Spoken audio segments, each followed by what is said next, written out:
welcome everyone to our first webinar in the course Outreach Activities for Collections Care. It's so great to see so many of you logged in today. It looks like we have 154 so far signed into the meeting room, which is fantastic. Please, again, do continue saying hello in that chat box. We love hearing where you are all from. And throughout our session, feel free to type in your questions as we go. I will hold on to them, and as soon as there are breaks or by the end of this presentation, I will make sure to ask our speaker today to answer those questions. As you know, this course is just one of many in our series, Caring for Yesterday's Treasures Today. Since we launched the series in January, we've completed 6 courses with the 7th on its way. If you missed any of those courses or you're simply interested in going back over the material, everything from webinar recordings to resources are archived on the online community. Today's course and this entire series has been made possible through a Laura Bush 21st Century Librarian Program grant from the Institute of Museum and Library Services. And we're also fortunate to have Learning Times on board and Mike with us to help with both our website and webinar support. Before we move on to our topic today, let me just quickly review the course schedule and a few other logistics for those of you who are joining us for the first time. I do promise future introductions will be much shorter. As you know, today is part 1 of this 4-part course, and then after today, our next webinar will be this Wednesday, November 6th at 2 p.m. in the same place. You'll log in just as you've done today. Now, to officially complete this course, we just ask a few things from you. And I'm getting a note that I should speak louder, and I will try my best. The first, we ask that you've registered online for the course. The first page of that online registration form looks like this image to the right. If that doesn't look familiar to you, or you did not receive a reminder email about this course on Thursday, there might be a chance that you're not registered, so please let us know. Email us if you think that's you. We also ask that you watch all 4 webinars, whether you log in live like you have today, or you're watching the webinar recording. Everyone who has registered for this course will receive a link to the recording of each webinar shortly following the live event. If you're unable to log in with us live, you may keep up that way. The emails will come from Heritage Preservation, so please make sure we're not being blocked by your spam filter. And if you're not getting those emails, again, let us know. And then the final requirement for this course is to complete all 4 homework assignments. At the end of each webinar, we'll post a link to that day's homework assignment. We will also email you the link, and you can also find that link on the course homepage. I will note that these are not graded assignments, so please don't stress about them. Our intent was to get you thinking critically about the topic, so simply do your best. And everything for this course will be due no later than Thursday, November 21st. And I will note that this course is eligible for 5 archival credits if you are a certified archivist. And the course homepage is where you'll find everything you need for this course, including transcripts, links to the homework assignments, PDFs of the PowerPoints, and an extensive list of resources that our instructors have kindly compiled. And then as soon as the course has concluded, this is also where we'll post all those links to the webinar recordings, but for right now, those are just being reserved for our registered participants. I will go ahead now and invite you to join the online community if you haven't already done so. It's not a requirement to participate in this course, but it is a great resource. And membership, which is free, gives you access to post on the discussion board, to post questions, and both answer them. Like all of our courses, if you have any questions, feel free to email us or call us. We're here to help you. So now, without further delay, now we've gone through all that, let's move on to our topic today. I am so pleased to introduce our first instructor for this course, Jeffrey Smith. Jeffrey is the president of the Foundation for the Baltimore County Public Library, as well as a member of the BCPL Board of Library Trustees and a board member of Citizens for Maryland Libraries. As a professional lobbyist for both public and private sector organizations, Jeffrey has conducted successful legislative advocacy efforts through direct interaction with government officials at the federal, state, and local levels. Jeffrey, thank you so much for joining us today. I'm going to go ahead and move this out of the way, and I will hand things over to you. Very good. Thank you so much. What I'd hope to do for everyone this afternoon is to provide you with effectively an overview of how you can actually be an advocate for your organization or for causes or projects that are important to your organization. And the basic agenda that we'll be talking about, there are 4 separate sections to the program. I'll be starting with an overview of the typical legislative process. Then we'll go right into looking at the dynamics of the current 113th session of the United States Congress to give you a sense of what is or more accurately not happening at the congressional level at this point. Then I have a specific 12-step program that actually talks about important things to keep in mind for successful legislative advocacy. And lastly, we'll try and put it all together by presenting a case study in advocacy, essentially something that I've been involved with in the past, and try and show you how some of the lessons that we'll be talking about in that 12-step program were actually incorporated into a collective advocacy case study. With that, let's get started. And Jenny, why don't we ask our first poll question just to sort of gauge the landscape and the level of knowledge that our participants have today with regard to advocacy. You see right in front of you, fairly straightforward question. Yes or no, have you ever spoken to an elected official about an issue or concern? Yes or no? Give a couple seconds to see how those results come in.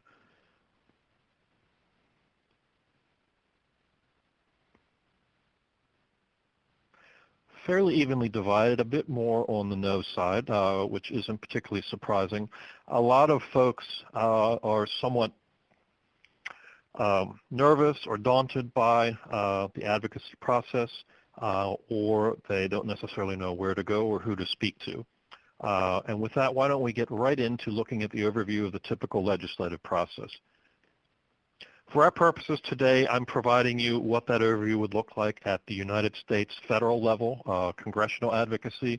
But it's important to remember that pretty much all of our various deliberative legislative bodies, be they at the state level, be they at even the local level, have some fundamental similarities to this, particularly with regard to the process for considering legislation. Obviously, it's fairly standard, as everyone knows. The U.S. Congress has 2 chambers. The House, which is elected, their members are 435, and they're elected for 2-year terms. And then we have the Senate. There are 100 members in the Senate, and they're elected for 6-year terms. The important dynamic to remember with regard to these 2 chambers, obviously with the House having such a short cycle between elections, there's a heightened level of concern, not surprisingly, in the House for folks always seem to feel as if they're up for re-election, and they're very conscious of looking at their activities through the lens of, well, gee, when I go back to seek re-election, what are my constituents going to think of this particular action or reaction? Whereas in the Senate, they have a longer window, obviously, that 6-year term, and there are also fewer senators. So you tend to see a bit more of a collegial nature within the Senate. You tend to see folks who are somewhat more willing to think long-term. And again, given some of the dynamics that we see in our legislature today, at least in the United States, having a bit of the capacity for a longer-term perspective is something that should not be overlooked by us and the advocacy community. Again, the basic powers that any legislative body will have, certainly ones that are most important for advocates for any particular cause, the notion of spending money. In other words, what activities do the government choose to spend money on? What will they promote or not promote? Certainly the notion of regulating commerce, creating courts, taxation again, because taxation is, of course, necessary to be able to have the money to run any of these programs, and lawmaking, and making all laws, quote, necessary and proper to carrying out these powers. It's a fairly broad portfolio, but it's one that certainly that you can really dwell down and drill down into a couple of aspects of it if you're an advocate. This is the basic legislative process, and again, this type of process is really universal for the most part.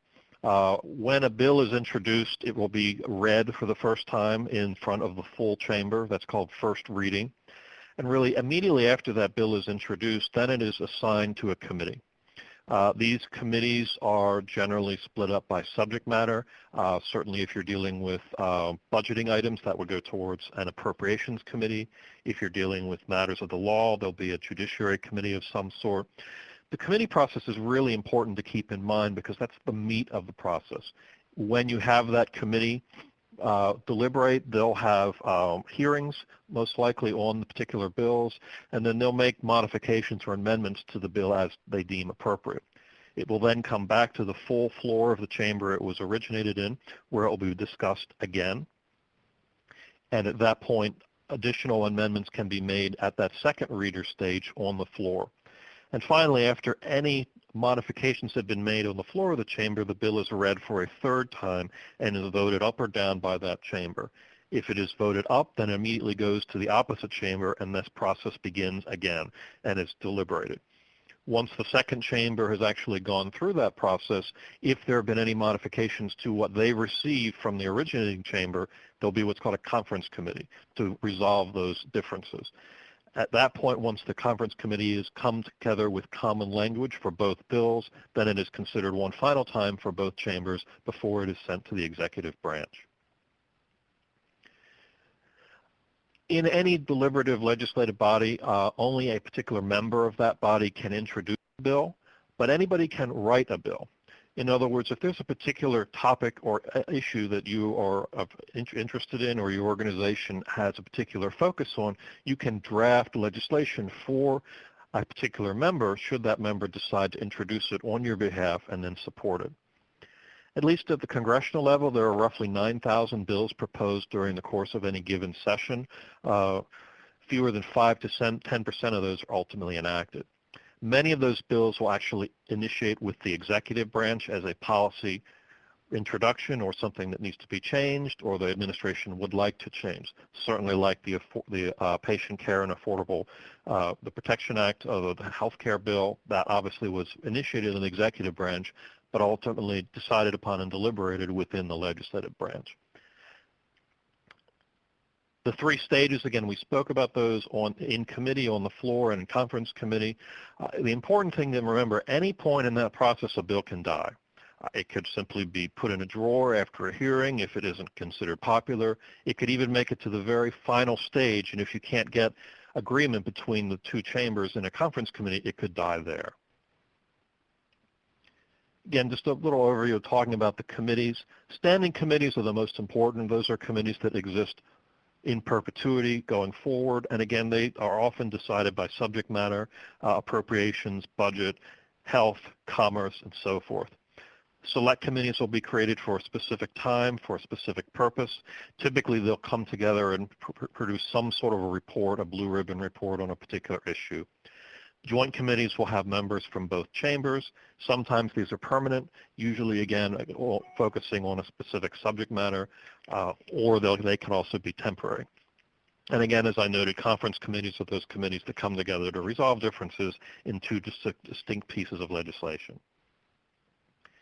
Some things to remember when thinking about congressional decision-making, and again, also this really crosses boundaries to the state and local level as well.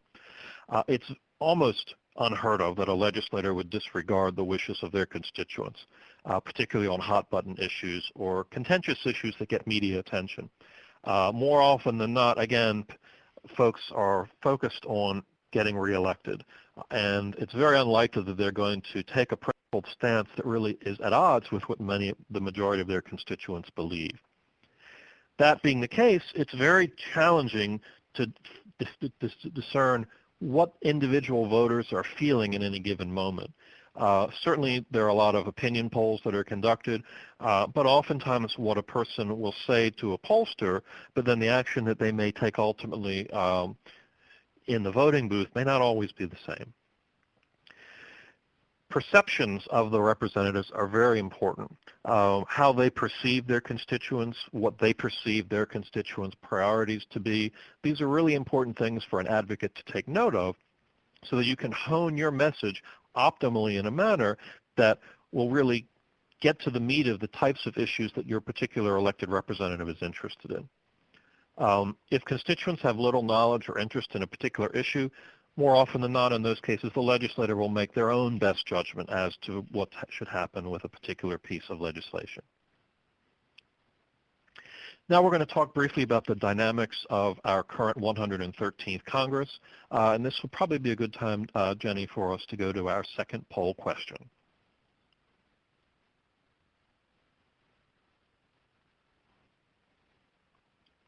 Our second poll question is, have you ever participated in an organized advocacy initiative? For example, Preservation Day at your state legislature, a legislative meet and greet, and so forth. What we're really looking for here is an advocacy activity where you may have been one individual out of a larger number of participants for a program. Oftentimes what you'll see is you will see a trade association will sponsor, for instance, we do this in Maryland, Library Day in Annapolis, where folks from the library community will gather at our state legislature, spend the day meeting with legislators in their offices, and typically will end the day by getting together at some sort of an evening reception to mix and mingle and, again, interact with the legislators. We see here, by and large, our results are showing far fewer people have engaged in an activity like this. One thing I'll say is it's important to keep these in mind. Any allied associations that you might be a member of, I would be very surprised if they don't have activities of this nature. And I encourage you to seek those out, because those are really good opportunities to sort of get your feet wet in advocacy if it's not something you've done individually before. It's a good way to get connected with a broader community of folks who are likely to share some of your particular issue priorities. Now let's move right into talking about the dynamics of the 113th Congress. As you see here, this is probably not an uncommon perception of the current dynamic in Congress. It does indeed, they often get wound up in D.C., but then unfortunately, as we saw with the government shutdown, nothing happens. This is really part and parcel of what we're seeing with the divisiveness that's really taken over, at least in Washington. Now, at the state level, you will see somewhat more or less of this depending upon the dynamic. For instance, I know here in my home state of Maryland, we have one particular party that overwhelmingly dominates our legislature and also has control of the governorship. So obviously, when one party is in that much degree of control, it seems somewhat less contentious because that party can sort of govern by itself. If you're in a state that there really is a strong divide between how many elected representatives you have, say, in the Republican Party versus the Democratic Party, you may see sort of mirror effects of what's going on in Washington. Looking at D.C. now, again, with the budget shutdown that we just recently encountered being a pretty good example of that, congressional gridlock is really very, very significant as part of the dynamic to date. For those of you who are students of history, you'll see this chart goes all the way back to the 80th Congress, which was the 1946-1948 session of Congress. It's a famous session of Congress. Indeed, during his reelection in 1948, President Harry Truman deemed the 80th Congress the do-nothing Congress. Yet if you look at the quote-unquote do-nothing Congress of the 1940s versus the last full session of Congress we had, which concluded right before the presidential election, you'll see that 80th Congress that was supposedly do nothing got about 8% of their bills passed. You can see all the way at the far right, the 112th session couldn't even get 2% of their bills passed.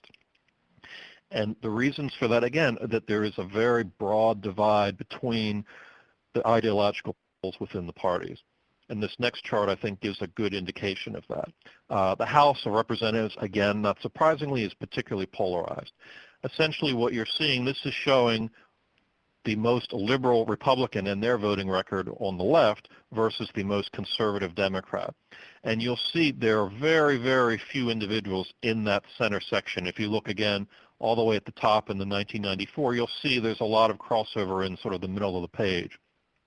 When you go down to that final line, the 2012 line, you'll see there is such a very, very tiny section that is considered quote-unquote crossover between those partisan divides of the poles of the two parties. That's something to keep in mind to the extent that you can position your issue as one that is universal, to the extent that you can position it as a bipartisan issue. That's something that's important for you to remember. And I see one of the questions we have, and I'll quickly turn to it. The question is, where can you find deliberations for bills that have died on the floor, congressional record, and so forth? For the U.S. Congress, the very best source of information is the website done by the Library of Congress called Thomas. Thomas is really the electronic home, if you will, for all of the records of what goes on in Congress. Every bill that's introduced will have a page there, and you can find the text of that bill. You can follow all the progress that that bill is or isn't making as far as where it goes on the legislative calendar. Pretty much every state has something the same. If you were to do a Google search for your particular home legislature, you will find that they should also have a web page where you could actually do searches for legislation by topic. And again, that would be something that I think would be helpful for you to know, to try and get a sense of, well, gee, what are my legislators talking about that is of interest or note to me? What's caught in this gridlock? Well, pretty much everything else at the congressional level we're dealing with. Obviously, issues of the budget are stuck in gridlock. We're not really sure, even now that the federal budget shutdown has been resolved. Something they have basically sort of taken a pause, if you will, but ultimately something will need to be done with regard to our federal budget by January. If nothing happens by January, again, we'll be back same place we were a couple of weeks ago. Certainly the federal sequestration of funds, which really puts a stranglehold on what the government can spend money on, that's still somewhat of an unresolved issue. And of course, there are always going to be issues with taxation. There are certainly, given the weakness of our economy, issues of job creation that folks would like to be talking about but aren't able to, issues of public safety as well. And again, the challenge for us as advocates is to figure a way through this morass, if you will, figure out how we can talk about our issues in a manner that will get them attention and hopefully get them to be able to move through the legislative process. Now we want to move right into the 12 steps for successful legislative advocacy. When talking about these first steps, what I'm going to be doing as we go through this will be the first 12 steps really will be focusing on strategies that I have found to be helpful if you are actually having in-person meetings with legislators. And again, given that we're giving this talk in a virtual setting, I've infused within this section of the presentation actual images of what you might see if you were to go to your state capitol during a legislative session. So you can get a sense of what the sights and sounds might potentially be for you. And here on the first page, this is a picture of the Maryland General Assembly. If you were to walk up to your state capitol, it would probably look something like this. Maryland's is somewhat unique, and it is the oldest state capitol in the United States that remains in continuous use. Once you walk into the chamber, that's when you really need to start thinking about, well, what am I here to accomplish? What do I want to do? And we'll move right into talking about these 12 steps. First and foremost, it's really important that you feel good about what you're doing as an advocate. Outreach visits to legislators are really one of the backbones of our democratic process.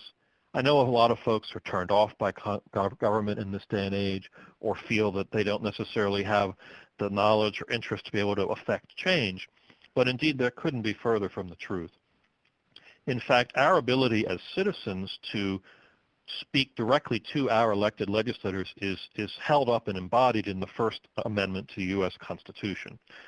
Specifically within the First Amendment, it protects the right of citizens to, quote, petition for redress of, quote, from their government. Basically, that is what we do as advocates. We petition the government to do something or to not do something, depending upon our perspective on an issue. And it's important to take pride in that. Every one of us as a voter has the right to attempt to affect change in our government. And being there is something you shouldn't be ashamed of, but you should be very happy of and proud of that you're able to do that sort of thing. Second step, again, a lot of these are going to seem fairly straightforward and not terribly surprising, but anytime you're involved in any interpersonal reaction with others, it's good to keep these things in mind. If you're going down to meet with an elected official, their time is very valuable. Often they're probably going to have a multiple number of appointments during the day, so make sure you're on time. Clearly identify yourself and the organization you represent. Very important, if you're visiting an elected official and you actually happen to be a constituent of that elected official, make sure to say so. It's important that they know that someone that could potentially vote for them in the next election has come down in order to speak about a particular issue. Third point to remember, and this is again not surprising, be friendly and respectful. To the extent that you can create a personal bond with these individuals, the more likely that you'll be effective in your advocacy efforts. Many folks have sort of an aura or belief that elected officials are sort of, celebrity-esque, if you will. The important thing to remember is they're just citizens like everyone else, particularly when you're dealing with state legislators. Most of those folks are not full-time legislators. For instance, here in Maryland, our legislative session is only 90 days. So if you're an elected legislature in a 90-day session organization, by necessity, you're going to be having some sort of other job. I know in Maryland, our legislators pride themselves being able to describe themselves as citizen legislators. Again, given that they do not consider this to be their full-time job. Fourth point to remember, once you get the greetings and pleasantries out of the way, get right to the point. Again, you may only have 10 to 15 minutes with the particular legislator, since so many folks will want to see them at any given time. Make sure you present a very clear and focused message. Don't ramble about what you're talking about. Tell them exactly what it is you're looking for, why you're there, and hopefully get a sense from them of what they might be able to do to assist you. This image here shows a joint session of Maryland's General Assembly when our governor, Governor Martin O'Malley, presented his State of the State address during this 2013 session. When you would be looking at the floor of your legislature, this would be generally what you would see. Folks, usually it's not as quiet as this. Not surprisingly, they're very chaotic when bills are being deliberated and debate is going on. We'll move on to the next slide. Point number 5. When you're in that particular meeting with a legislator, ask them to do something specific, something tangible.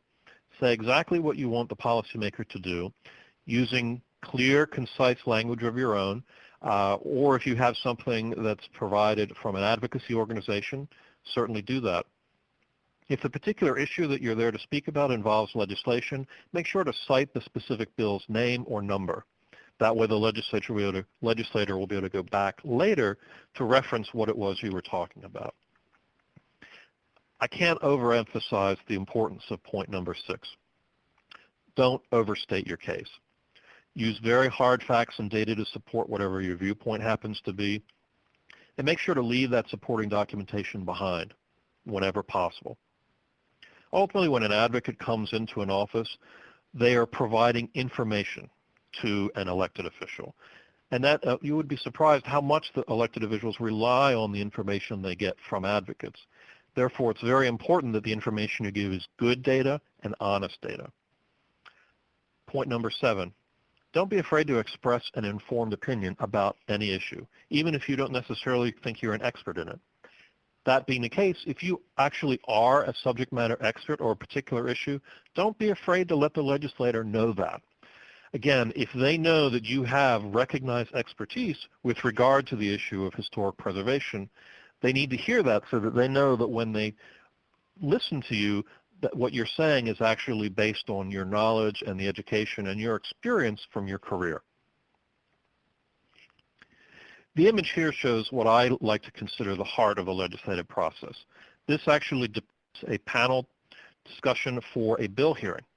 Indeed, this particular bill hearing was for gun control legislation that was presented by our governor, Martin O'Malley, who is seated in the center of the screen. His administration put together, this was the opening panel on the gun control legislation that was sponsored in the wake of the Newtown shooting.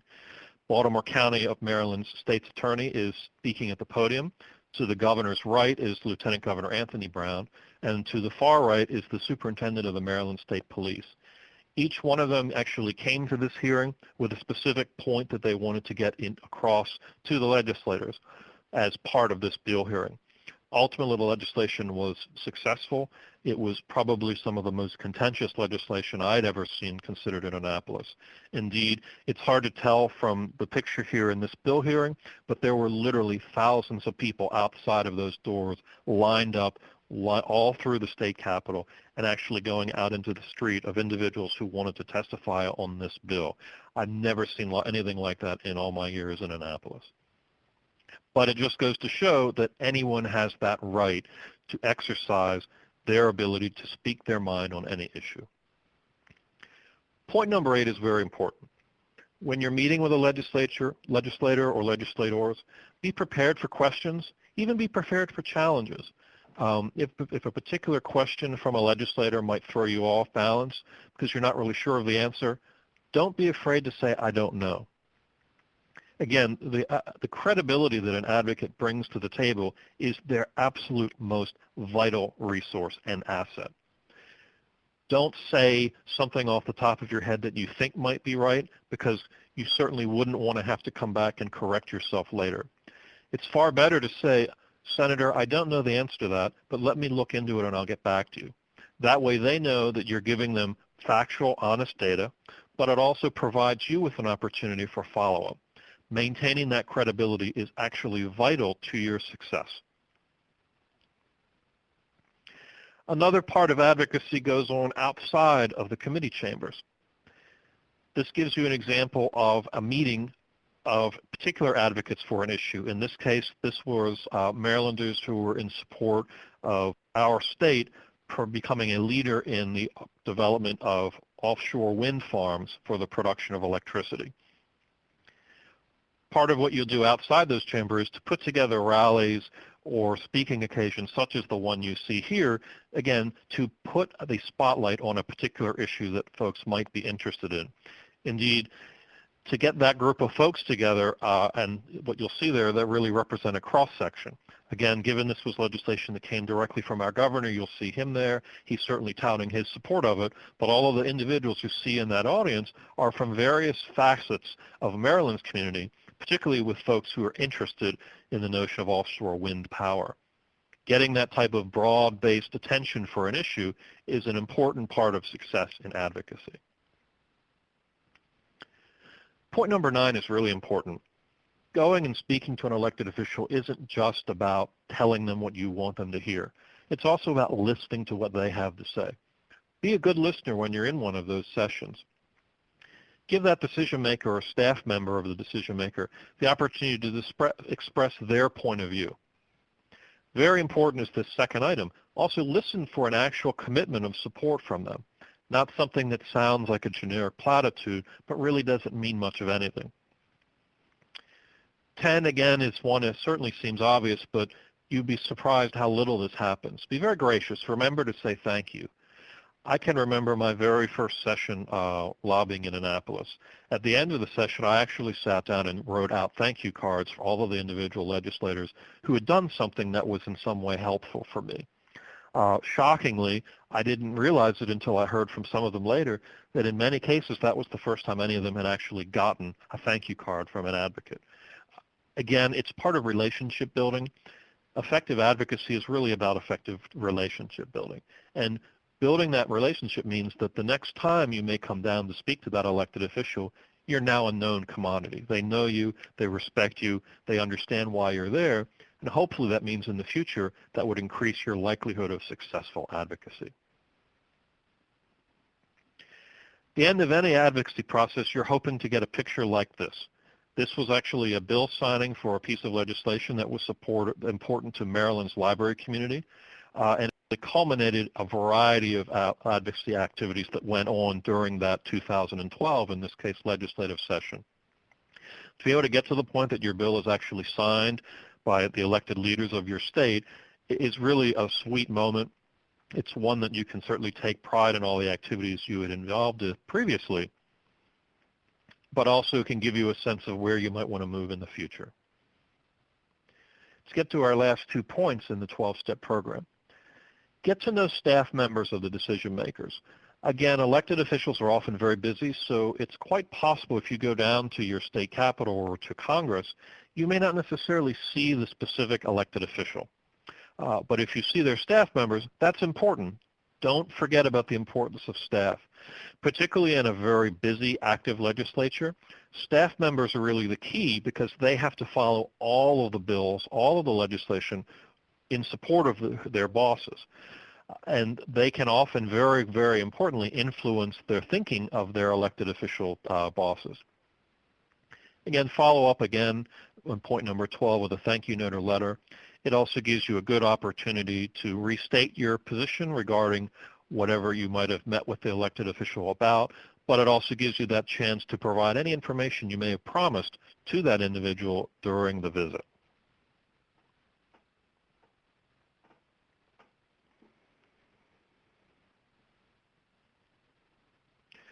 Some other just basic points that we want to talk about as far as influencing elected officials. Again, elected officials are people just like us. Therefore, they are influenced the same way we are influenced by personal contact and direct communication. You'd be really surprised how much that makes the difference. Being actually able to go down in person and see some of these folks, it does indeed make an impact because they can certainly see the passion that you bring to your particular issue. There are many different ways to influence a decision maker to act on behalf of a particular issue, particularly a preservation-related issue. Sometimes you may want to consider when the legislative body is not in session, inviting some specific legislators for a site visit to see your special collection or to see the historic site that you're involved in. Again, it's part of furthering that relationship. It also helps deepen their understanding of the particular issues at hand. And third, when choosing how you want to contact the elected official, keep in mind that the more personal you can make your connection, the better. And we're going to talk about a variety of different ways now that you can communicate. We talked certainly extensively to this point about the in-person visit, but that may not always be feasible for you. Certainly if you're lobbying Congress and you live in California, it may not necessarily be likely or possible for you to have an in-person visit. But that doesn't mean you can't be engaged in advocacy. Indeed, there are a variety of other ways you certainly should and could consider. I think about communications with elected officials, and I think it's a really helpful way of thinking about it, is through this contact pyramid. Again, the more personal a particular connection is, the more value it has. Again, so few folks actually make the difference and sit down to make an on-site visit to a particular legislator in his or her office. So obviously when you're able to have one of those visits, it means a great deal. Now if you're simply sending an email, elected officials get tons of emails. So what that essentially means is for your issue to really get some attention, there need to be a lot more emails than say one or two personal contacts. I typically say that one phone call is worth 10 emails, and one in-person visit is worth 50 emails. Again, trying to put on perspective the magnitude of the importance of those. So if you're doing something that's easy like email, there need to be a good number of them related to your issue for it to really get above the murmur, if you will, and get the attention of a particular elected official. Let's talk about some points to remember if you're calling elected officials. First and foremost, plan out your strategy before you make the call. Decide on what it is that you want to say. Make sure to remember that the call is going to necessarily be brief, so you should have a crisp, clean, and simple message to convey when you make this phone call. Second, what about that message? Be sure to tell your story succinctly. Tell them why it is you care about historic preservation, what makes it an important issue for you. More importantly, why you feel you need this elected official's support. Think about the particular key point that you'd like to make and how the story that you're able to tell about that underscores that point of view. 3, actually make the call. Make sure to tell the decision maker that you are a preservation supporter. And make sure if you, again, are their constituent, make sure to share with them that you do live in their particular legislative district or community. 4th point, staff or message. If you're calling the decision maker, again, it's not likely you're going to get them directly. Indeed, you'll most likely be speaking with a staff member. Therefore, you need to leave a very crisp and concise message with that staff member so that it gets conveyed to the particular elected official. Some things to keep in mind if you're writing formal correspondence to an elected official. Again, very simply at the beginning, state that you're a preservation supporter and if you're a constituent. Again, this matters because leaders are most interested in the opinions of people who live in their particular area or state. Make sure to personalize your letter. Research really shows that personal letters have the most impact on decision makers. Let's say, for instance, you're talking to a particular elected official about a tax incentive program that would encourage the use and adaptive reuse of a historic property. If you have a personal experience with something like that, say your own organization, convey that. Again, bringing these abstract issues into focus in a real way has a lot of value for an elected official. Again, it gives them a sense of how these particular issues connect to the real world. It also gives you the chance to include your personal story. Again, as opposed to just simply sending a form letter, putting in something that's unique to you is more likely to gain the attention of a particular elected official. Certainly on point 3, local, local, local. Again, that's making sure to connect your story to the community at hand, particularly if you have something that you can say that's going on in a particular elected official's actual district that's related to the advocacy point you're speaking of. That's even more likely to be effective. And last but not least, show restraint. Again, so many letters will be coming into elected officials that you want to keep it brief, succinct, crisp, and to the point. Emailing elected officials. Again, very similar to writing the personal letter, just some things to remember.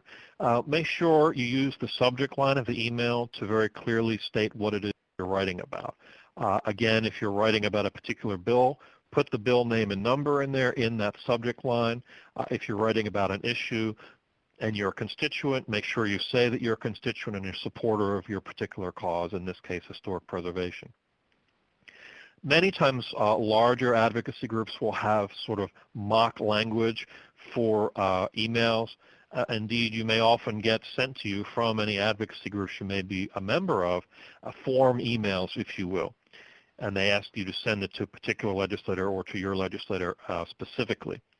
If you are getting one of those mass-generated emails, take the time to personalize it, change the language to put it into your own words. Again, because if a particular elected official is getting these form emails, they'll be very easy to recognize if they all come in with the exact same language, with the exact same points of view. So to the extent that you can really personalize it, it's much more likely to be noted. And last but not least, since email is so casual and often a mass-produced means of communication, oftentimes you'll want to follow up with something else.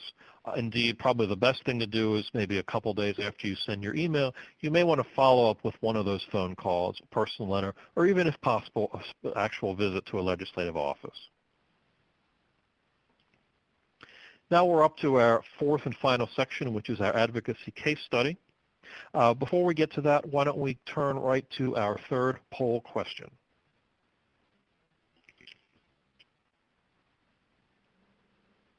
And the third poll question is, have you ever successfully advocated in support of a specific cause or project? Now, this doesn't necessarily have to be something related to your profession. It could be, say, you live in a community and you asked your government to put a stop sign up on at a dangerous intersection. It could be that you engaged with your local school board about boundary issues for your local elementary school. It could be any number of those things. So to the extent that you have engaged in something like that, feel free to let us know. And while we're waiting for that, I have one question from a fellow Marylander, and she asks, which method of contact do I think is the most effective? Certainly, I would say that an in-person visit is always going to be the most effective to the extent that you can actually do that. Again, because when you're actually with someone in person, they can really see your enthusiasm for your issue. They can really understand that this isn't something that you take lightly. And again, part of communication is just by nature of it, the way it works. If you're able to have an in-person dialogue with someone, it's much more likely to make a favorable impact. And certainly for all of us, if you, the lower down or closer you get to the level of government, say your state level or even your local county or municipal level, it becomes much more likely you can have and engage in some of these personal visits, these personal contacts. And those are really the foundation stone, in my point, of effective advocacy. Looking at our poll question, you'll see it looks about 2/3 have not engaged in advocacy for a specific cause or project, and 1/3 has. It's certainly something I would encourage you all to think about doing in the future, and hopefully what we'll talk about in this section will be helpful to you. Let's turn right on into the fourth section. Now, for this advocacy case study, what I'm going to be doing is talking on a macro level that could really apply to any particular project or cause, but I'll also infuse the discussion with some specific experiences that I have had with regard to one specific advocacy campaign. At the beginning, obviously, you need to identify a specific project or policy change that can successfully be achieved through legislative advocacy. In the case of what I'll be talking about, I'm talking about Storyville. Here at the Baltimore County Public Library, back in 2006, 2007, our foundation had the idea of working with the system to generate and create a new kind of interactive children's library. We named it Storyville. Thus, our specific project was to generate public sector funding to allow us to have the dollars necessary to build Storyville. And here in Maryland, we have something called a legislative bond bill. Essentially, they're similar to what used to exist at the congressional level called congressional earmarks. Here in Maryland, any local state elected official can request funding for a capital project that's located within their particular district. So for us in 2007, we requested $250,000 to help us support the construction of Storyville. That roughly represented, shall we say, about 1/3 of the $750,000 that was required to complete that project. You don't necessarily have to be looking for money. You could have a particular policy change that you would like to advocate for as well. Again, something that might make historic preservation or the adaptive reuse of historic sites easier for businesses or others to consider. Or it could be asking for specific pots of money to help promote special collections. Anything of that nature would be beneficial. Once you have your specific project or policy change in mind, then it's really important you do your homework. Go out and research and collect pertinent data for how your project or policy change would positively impact the general public. For us in Storyville, we actually looked at the notions of what early literacy efforts have and the positive impact that they have on the overall literacy and educational future of young children. We talked about how the earlier that folks directly engage in reading and library-oriented activities with young people, the more likely they were to be to have positive academic success in the future. Point number 3, when you have your project or policy change, then you need to go out and enlist a legislative champion or champions who will share your excitement and enthusiasm in whatever your campaign's ultimate objective might be. Again, in our case for Storyville, the legislators that represented the district where our branch library, the Rosedale branch, was located, they were really our first legislative champions. Since the library we hoped to add Storyville to was in their backyards, within their districts, the senator and 3 delegates were very enthusiastic supporters of getting state funding to help us complete that project. Point number 4, once you have your champions, then you need to identify the key decision makers who are going to need to view your project or policy change in a favorable manner. Once you've done that, then you really need to develop a coordinated plan for direct advocacy to these individuals. In our case, obviously, there were a couple of ways that we looked at the issue. In order to get capital funding granted through the state of Maryland, any proposal needs to go through the budget process.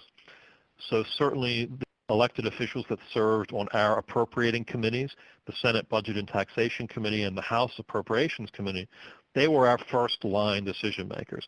They were the first ones who could give an up or down, yes or no, to the notion of would Storyville receive money from the state to help fund its construction. part of the coordinated plan that we came up with, you need to figure out, well, how are you going to reach these individuals? What we did in our case, we actually had handbills prepared providing a short synopsis of what Storyville was about, why we thought it was important that it receive state funding, and then contact information at the bottom that individuals could take to actually contact legislators specifically. We disseminated these handbills at all of the circulation desks and checkout desks at all of our 19 branch libraries. So the folks were actually able to take this information, see what we were looking for, see why we thought Storyville was beneficial, but then they were given the contacts to actually go out and make the case themselves. And we were really pleasantly surprised when we did that. We heard back from legislators who said, I've never gotten community calls about a bond bill proposal in my history in the legislature. And we were really excited by that because that showed that we were reaching the community and in turn be able to get the community to convey their enthusiasm for the project to the decision makers. Which leads directly to point 5. Develop a strategy for building public support for your project or policy change. Again, this talks about the marketing tools, the outreach strategy. Are you going to have a publicity and media strategy? I know we made a point to have letters to the editor written promoting the idea of Storyville and encouraging the state to seriously consider it for funding. We were able to have representatives of local newspapers actually come to the site, see our mock-up proposals for what we were hoping Storyville would ultimately look like, and be able to, again, generate newspaper articles that elected officials were likely to see, again, generating a buzz about our project. Point number 6, prepare for and effectively deliver any direct written or oral testimony that could potentially be used to support your cause. Here in Maryland, any bond bill that's put in by a legislator is heard before the 2 budget deliberating committees. And we actually, the way our legislature structures this process, they take 2 different weekend days. They select weekend days since so many of these projects have interest from volunteers and from the community at large. That way, folks are off from work, presumably, and will be able to come down. There were literally hundreds and hundreds of different bond bills proposed in the 2000 session when ours was being considered. And each bill only had 5 minutes to be presented before the individual legislative committees. So we were very focused on what we wanted to say in that short period of time, focused on being able to say why we thought having a unique interactive children's library was beneficial.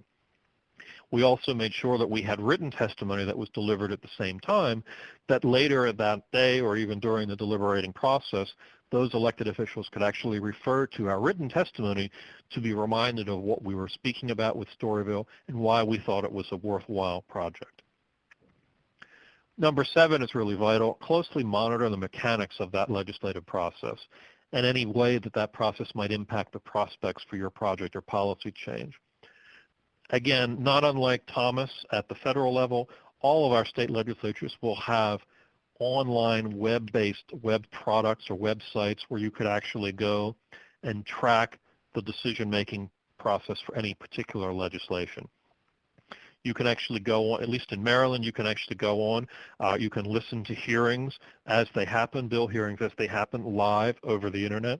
You can also see it'll be posted after the hearing when any committee votes are taken on the legislation. You can actually see online a PDF of the roll call of the committee vote on any particular piece of legislation. You can then in turn see when the legislation is to be considered on the floor of the full legislative chamber. Again, in this manner, you actually can see pretty much real time how your project or policy change might be tracking through the overall legislative process. What I want to do now is to show you some, again, this is some of the materials we put together. This is what Storyville at Rosedale ultimately looked like. We were very fortunate in that we did indeed receive the full $250,000 we requested for Storyville. And interestingly enough, our Storyville at Rosedale bond bill proposal, first time in the history of Maryland that a library project received funding through the local community legislative initiatives program.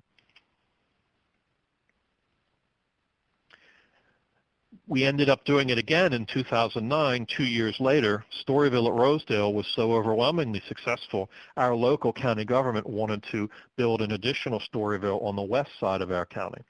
So once again, in 2009, we went and we actually requested $250,000 for Storyville at Woodlawn. And again, we were very lucky and very successful in being able to garner those funds a second time. This shows hopefully what you would like to see at the end of the project. This is after we were able to get funding for Storyville at Woodlawn.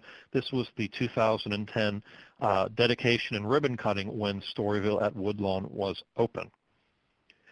But even after your project is completed, that doesn't necessarily mean the advocacy ends. And as you'll see here, this is a photo from the 5th anniversary of Storyville at Rosedale. This was just this past summer. We used it as an opportunity to reconnect with the elected officials who helped us that very first time in 2007 to garner funding for Storyville.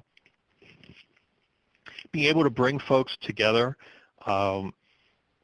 routinely as a team and remind them of the successes that they helped engender is very important. And indeed, pretty much everyone in that photo, to the far left of the photo, standing next to our mascot, Sneaks the Cat, that is the senator who was the lead sponsor for the Storyville at Rosedale bond bill funding. Our county executive is standing immediately at the podium, and to his right is our library director. And continuing to the right are, again, other elected officials who have been very instrumental and helpful in Storyville. Doing events like this is good not only because you're saying thank you for past support, but they also continue to build the relationship so you can anticipate and potentially be there looking for future support. Before we really get into a dialogue of some questions back and forth, I want to provide you with some final thoughts. Hopefully that will give you some additional perspective on this. I can't emphasize enough that you really don't need to be an expert on all the technicalities of your particular bill or advocacy issue. The fact that you're in earnest and good faith going down to be engaged in advocacy in some capacity has a great deal of value for elected officials. And I say this because, again, such a small percentage of the overall population actually takes the effort to go down and become directly connected to a deliberative legislative process, that you'd be surprised how much that is respected by the elected officials when they do see someone take that initiative and show up to talk about an issue. What you do need to be an expert in is in your story. And ultimately, I would hope that, as all of us are involved in preservation and we're involved in collections and library issues, we should know something about stories. We should be able to take what it is that we believe is important and help others to connect with it as well. Talk about what you're interested in and why it affects your community in a favorable manner. Talk about why it's important that we always remember our past and our history, and why it should be showcased in anything that we're doing going forward. I think you'll find more likely than not that that type of story will be seen very favorably by elected officials. I know so many of them do indeed have a interest in the past and in hearing about the past, particularly in their own communities. And to the extent that you can bring those types of stories to bear, I really think it will resonate with the elected officials you might have to deal with. The third point to remember, communicating with a decision maker is really not much different than the type of communication we use every day. Again, just be honest and forthright and enthusiastic, and that really makes an enormous impact. Lastly, that follow-up and repeated contact really makes a difference.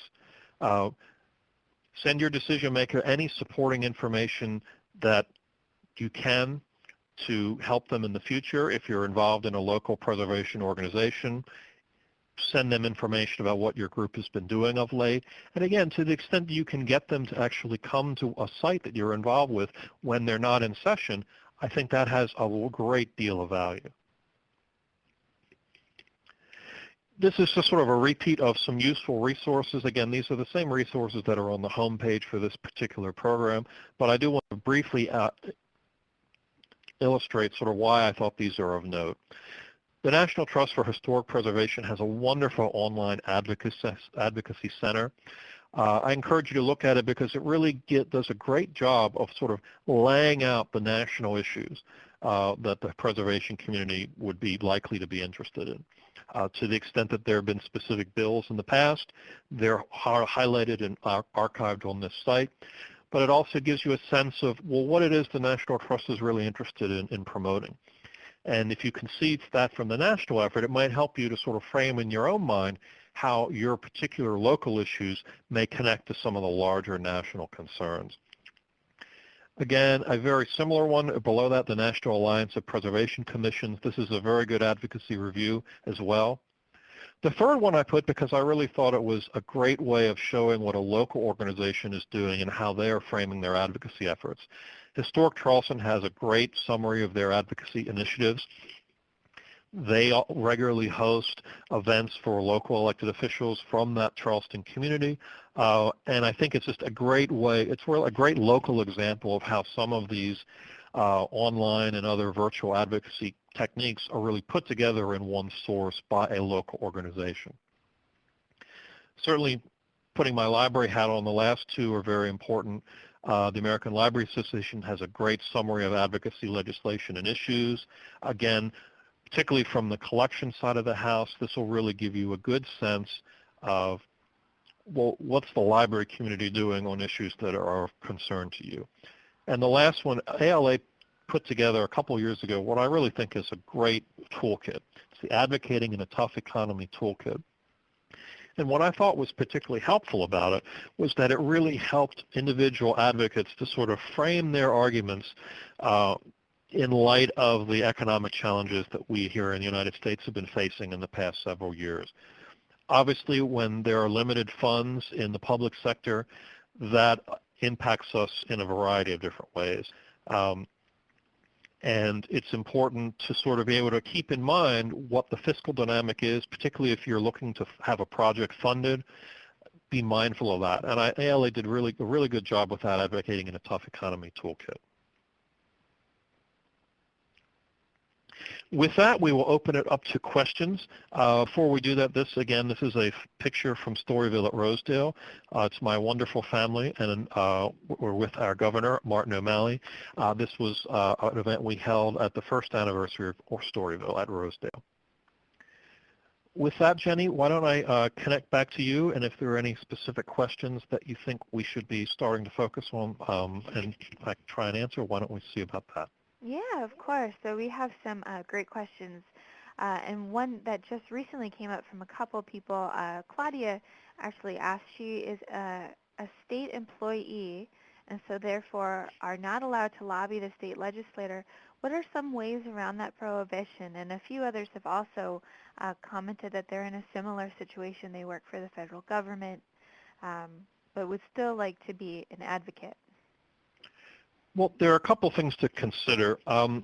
Particularly if you are a state employee, your ability to advocate on issues, even if they're outside of your purview, could potentially be restricted.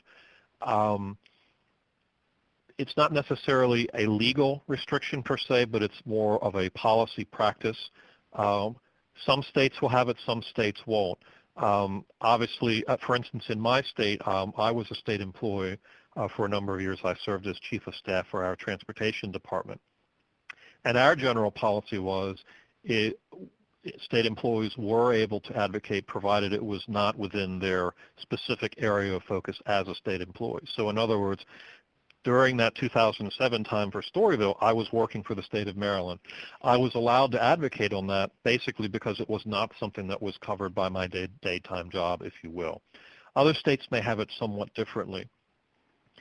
And to that extent, I think it's more, if you're not necessarily advocating for a specific bill or a specific issue per se, but if you're talking broadly about the importance and awareness of historic preservation or connections, I think you can do that.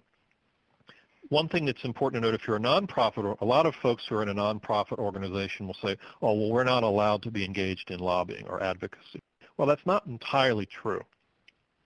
The Internal Revenue Code actually provides that if you are a 501c3 nonprofit organization, you can spend up to 25% of your actual operating budget on quote-unquote advocacy activities. The one thing that you are not allowed to do as a nonprofit is actually specifically support candidates. In other words, give Senator Smith a donation towards his election or reelection. That's something nonprofits cannot do. But nonprofits are able to, and indeed we do this quite often at the American Library Association, we are able to weigh in support or against specific bills, specific pieces of legislation. Again, there may be local or state laws that say something to the contrary. That's why it's really important if you have a local advocacy group. Again, here in Maryland, I'll give the example. We have the Maryland Library Association, which is a statewide affiliate of the national organization.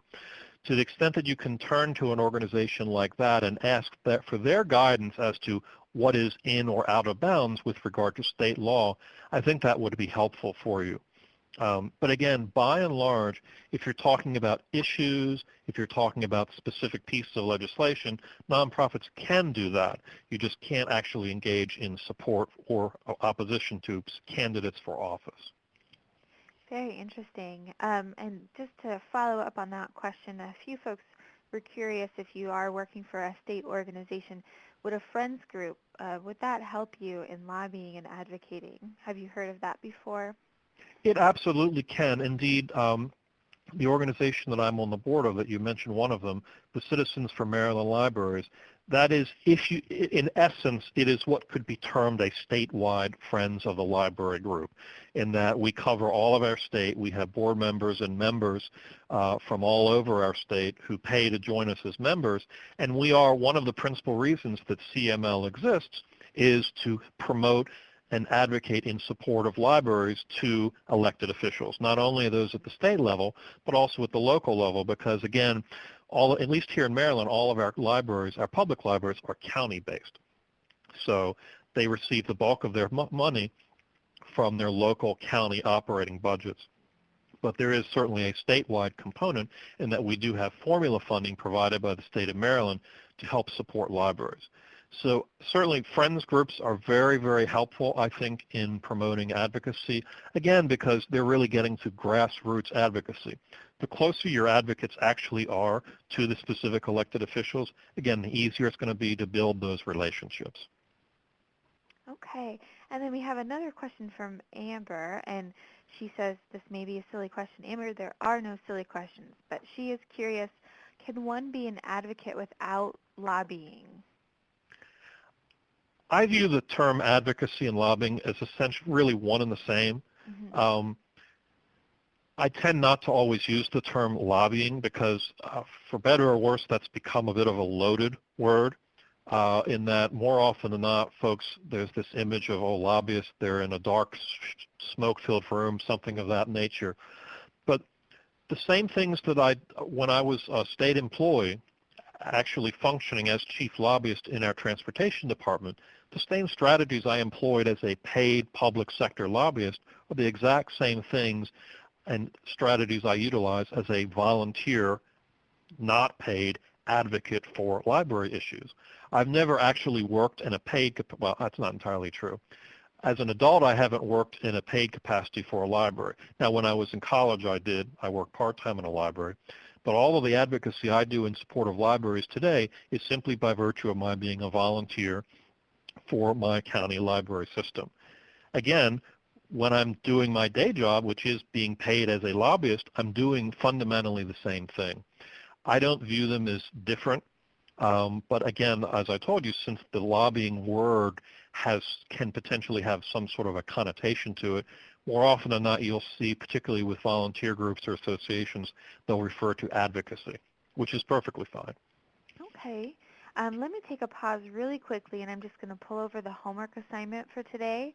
We do have quite a few more questions, but let me get this over here. So there's a link to the first homework assignment for this course, and then also a link to the course webpage. And in addition to that, it doesn't look like we've had as many groups watching, but just in case you want to get an accurate idea of our attendance, if you're watching with a group, please feel free your group leader, I'd love it if you could put down the folks who are watching with you, which means those folks haven't logged in. But with that out of the way, let me go ahead and get back to our questions because we do have quite a few. I do Lisa. have one here I wanted to quickly do from Amy from Rome, New York, asking regarding the Storyville case. At what levels was advocating done? Principally, our lobbying for Storyville was at the state level. And I say principally in that we were looking for money within the state of Maryland's capital budget, which was ultimately determined by state legislators. We did have somewhat of a local component in that obviously we did indeed speak with our county executive here in Baltimore County.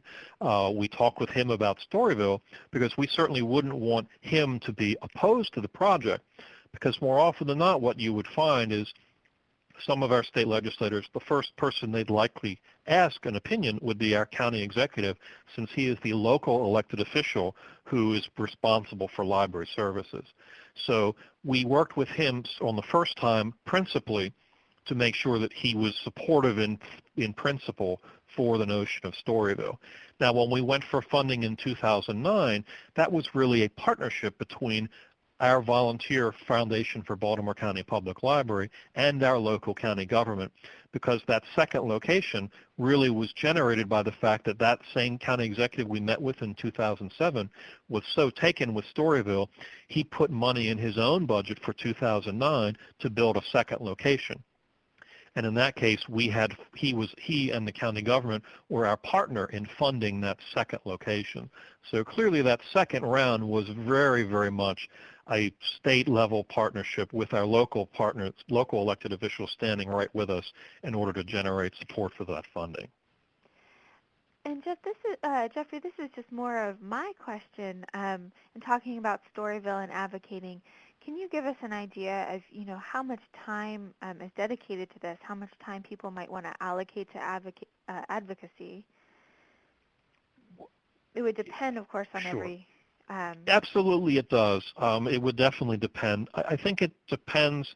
Obviously, if you have an active campaign, Storyville, it took a considerably larger amount of time than those years when we do not.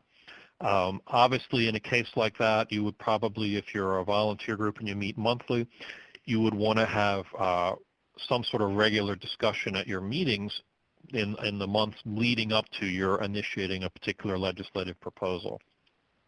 But even if you don't have a specific proposal, advocacy goes on. We haven't had a specific proposal for funding since Storyville in 2010, but here at the Baltimore County Library community, every year we participate in Library Day in Annapolis, and we'll go down and we'll meet regularly with all of our county legislators to let them know how much is going on here still in the library world, but also we'll keep them updated on things we know they've taken an interest in the past. Great. So, and it sounds like, too, having a strong volunteer base is incredibly important. It does. The more volunteers that you have, the greater the likelihood is that one of those volunteers will have a personal connection already with a legislator. One of the first things you might want to do if you're a member of either a volunteer organization or a specific preservation entity is actually to poll those either that are your volunteers or poll those who work for you to see who might already have a relationship with one of their elected officials. For all you know, your board vice president could potentially be a neighbor to someone who's in your state senate, or potentially one of your employees in the office went to college with a particular delegate or representative in your house. So doing that sort of internal inventory will give you a sense of the strengths you bring to the table before you even start. Great. Let's see. We have a question from Lisa who's curious, and having a strong volunteer base might help with this question, but she wants to know, if you're not a voter in the community, say a permanent resident, does that affect your ability to advocate? I wouldn't say that it affects your ability to advocate, and that ultimately anybody can advocate to any particular elected official. But as I pointed out, certainly if you live in the particular legislator's home district and you're advocating, obviously that's a heightened level of connection already. Again, that's part of why if you know your landscape, in other words, know the connections that already exist within your community, if you're scheduling a meeting with the chair of your Senate Appropriations Committee and you happen to know that one of your volunteers has a relationship with that person already, clearly you want that volunteer to be one of the participants in the meeting. But if you don't have that, that doesn't mean you can't walk in the door. Absolutely not. It just means that you need to frame your argument slightly differently. Okay. Let's see, we had earlier on in the presentation, Cindy said in the past she's written to her representatives writing very personal notes and only to receive one semi-personal response, but most often form letters, and Carla also weighed in that she's also gotten a standard form letter reply as well. Is there any way around that to kind of get past that form response? Again, I think the way that you're likely to get by that response is part of it, you have to remember, part of it is sort of a matter of volume. You have to anticipate that the letter that you're writing to a particular legislator is going to be one of many. That being the case, if at some point you can up the ante, so to speak, and if you're able to, if you've been writing to a particular legislator for many years, you've always gotten those, if there's a way to bring a more personal level to it, say if you're able to actually make the trip and meet with them in their office, I think that's more likely to, again, strengthen the bond that you might have with that person. Or again, I can't diminish the importance of this enough, trying to see if you can get them to come out for a site visit. I know one of the things we're very mindful of here is anytime we have a specific event in our library, we always make certain that we invite our local elected officials and our state elected officials. And you'd be surprised how many of them actually do come.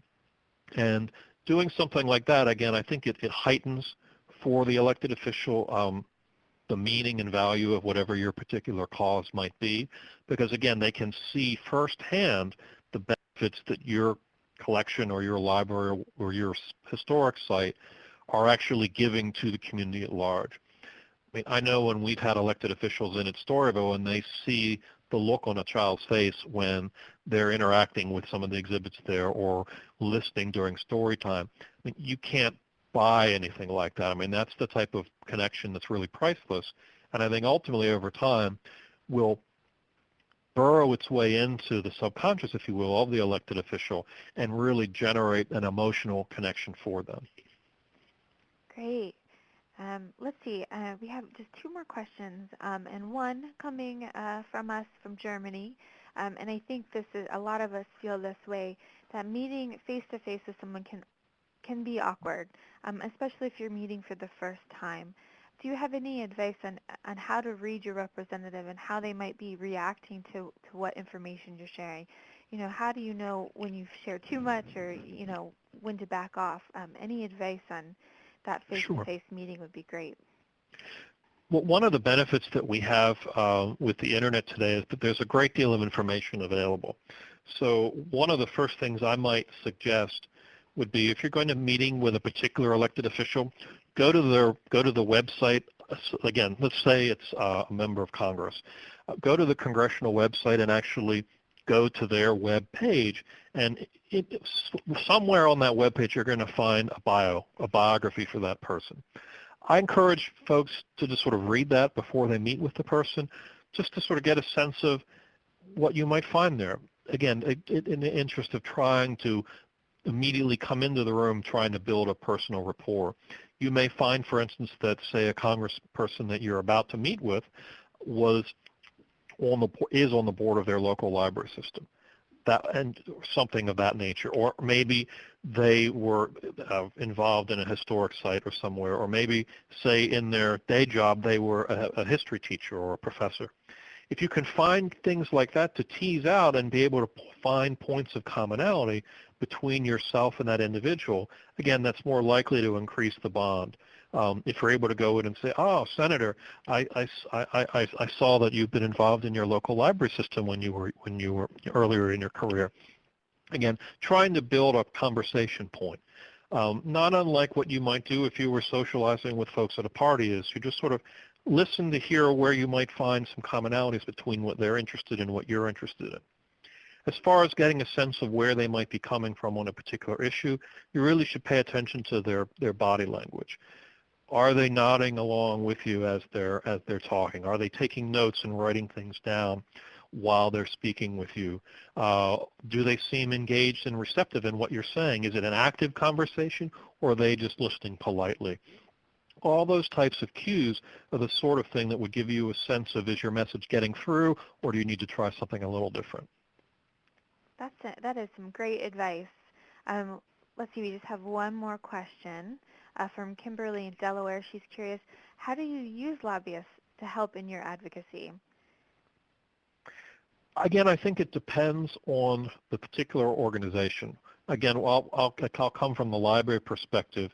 The American Library Association has a dedicated advocacy government relations team.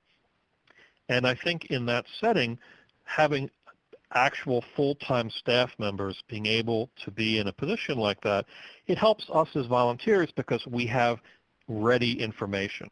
We can go to the website and we can see which bills are coming up when, which bills might be something that we would want to have an interest, we would want to weigh in on, but also paid professional lobbyists can provide you with intelligence on specific legislators who you might be wanting to meet with. They can assist by providing talking points for you before you go into those sorts of meetings. And they're able to really do the intelligence and day-to-day monitoring that us as volunteers may not necessarily have the time or capacity to be able to do. So again, I can't emphasize that enough. To the extent that there is a local organization or a chapter of a national organization that you could lean on for some of that professional support and guidance, that way you can then focus on what really is the important thing for the volunteers, which is, again, generating a personal connection between yourself and whoever it is you might want to be speaking about. Great. Well, that's all the questions that we have, and I think this is a fantastic webinar to open up this course. We'll be talking more about how to tell your story to the media, how to showcase your preservation efforts. So this was a really fantastic opener. Jeffrey, thank you so much. Thank you. I appreciate it. And we'll meet again on Wednesday at 2 o'clock, same place. And I'm looking forward to seeing you all there. Have a great afternoon, and thank you for joining us.